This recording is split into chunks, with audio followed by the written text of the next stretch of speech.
Sino kausap mo? Good morning, baby. May bisita ba? Ah, wala. Nagkamali lang ng unit. Tara, let's eat.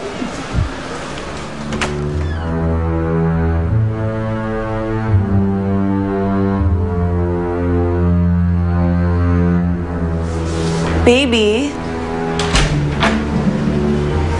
Bakit ganyan ang suot mo? Anong ginagawa mo dito? Baka isipin ng mga tao dito ka natulog. ano naman? Gusto ko mag-shower after ko magluto eh. Tara na, kumain ka na.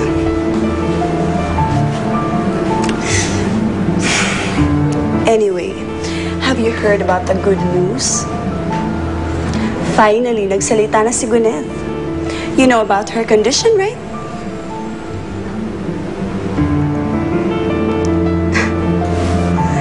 It's not true. Hindi siya buntis. Thank God. Diyos ko. Kung nag-alala ka na magsalita si doktora sa press, hindi. Marami ng sikat na kliyente yon. No, what I mean is, safe ba doon? Magiging okay ba ako? Of course.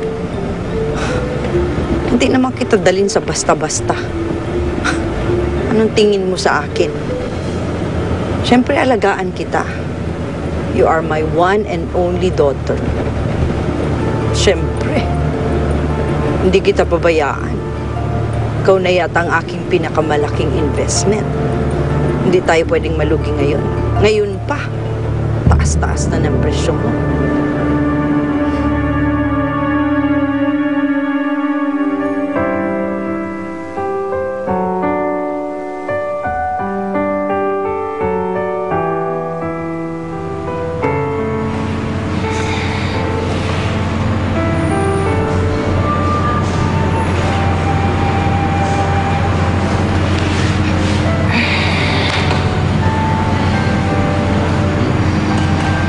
Ate, may problema ba? Ngayon lang ulit kitang makitang ganyan, ah. May sakit ka ba? May problema pa kay tatay na hindi mo sinasabi sa akin? Wala naman. Sabihin na lang natin na merong isang tao na may mabigat na dinadala.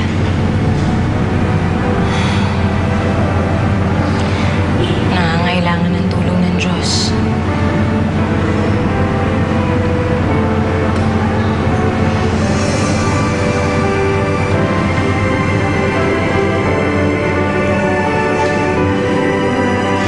Diyos ko.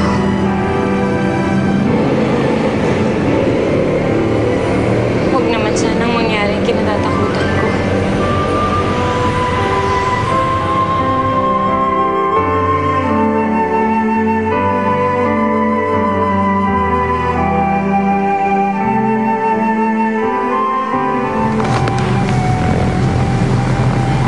Huwag kang mag-alala. Mabilis lang ito.